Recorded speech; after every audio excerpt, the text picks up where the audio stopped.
तेरे जहान में ऐसा नहीं कि प्यार न हो, पर जहां उम्मीद हो उसकी वहां नहीं मिलता।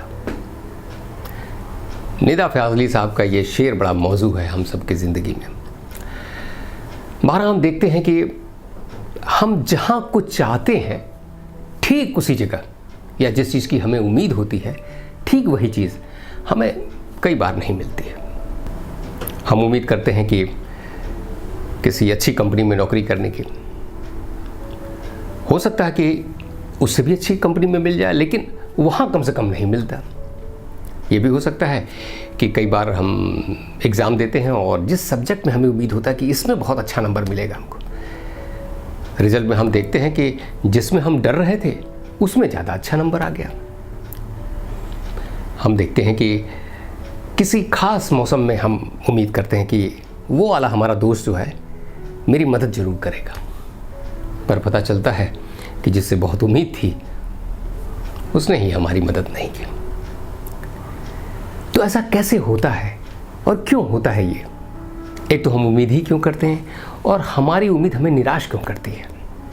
बचपन से ही देखते हैं कि जो हमारा एक्सपेक्टेशन होता है वो बहुत कुछ हमारे माँ बाप या हमारे गार्जियन उसे पूरा करने की कोशिश करते रहते हैं। एक बहुत बड़े साइकोलॉजिस्ट हुए हैं जॉन पिएजे। उन्होंने खोज की कि बचपन में क्या होता है कि जो बच्चे होते हैं उनका ऑब्जेक्टिव वर्ड और सब्जेक्टिव वर्ड में कोई भेद नहीं होता। वो जैसे सोचते हैं वैसे ही सोचते हैं कि दुनिया भी वैसे ही है, उसमें बहुत सारी रीजनिंग नहीं होती। इसको वो मैजिकल थिंकिंग कहते हैं। और ये मैजिकल थिंकिंग जो है वो 7 साल की उम्र पहुँचते पहुँचते आदमी इससे बाहर निकल जाता है। लेकिन ये ज़रूरी भी नहीं है। बहुत सारे लोगों में रह रह के इसकी पुनरावृत्ति यानी बार बार इसके फ्लैशेस आते रहते हैं। अब जब हमारी उम्मीद पूरी होती है तो हमें खुशी भी मिलती है।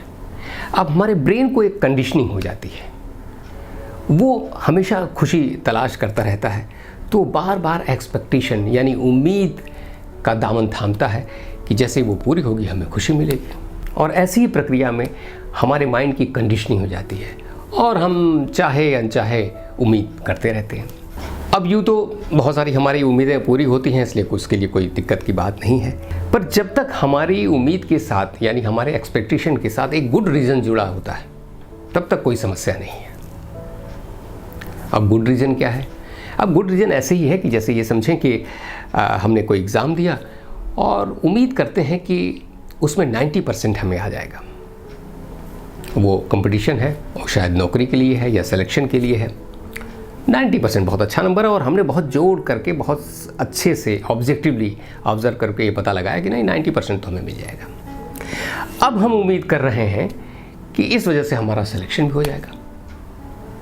हमें पता चलता है कि इस एग्ज़ाम में कम से कम 1 लाख बच्चे बैठे हैं, तो अब यहाँ तक उम्मीद करना कि हमें 90% मिल जाएगा ये तो ठीक है, ये रीज़नेबल है, ये इसके पीछे गुड रीज़न है। पर हमारा सिलेक्शन होगा ये कैसे कह सकते हैं? हो सकता है कि वो जो बच्चे जो एग्ज़ाम और भी जो 1 लाख बच्चे दे रहे हैं उसमें से बहुत सारे, अगर हम मान लें कि 1000 बच्चों का सिलेक्शन होना है, तो ये भी हो सकता है कि 1000 बच्चे उसमें ऐसे हों जो 90% से ऊपर की मेरिट पे हों। तो निश्चित रूप से हम अच्छा करने के बावजूद भी सिलेक्शन उन लोगों का होगा जो 1000 बच्चे 90% से ऊपर किए हुए हैं। पर हमने क्या सोच लिया? हमने उम्मीद कर ली कि हमारा सिलेक्शन हो जाएगा क्योंकि हम तो 90% तो हमने किया ही है ना। ये है मुश्किल। तो ये है रीज़न, गुड रीज़न और गुड रीज़न से बियॉन्ड जाना, यानी आप उसको इरेशनल भी कह सकते हैं। तब ये मुश्किल पैदा होती है, तब हमें निराशा होती है और जब हमारी ये उम्मीद पूरी नहीं होती तो हमें दुख होता है।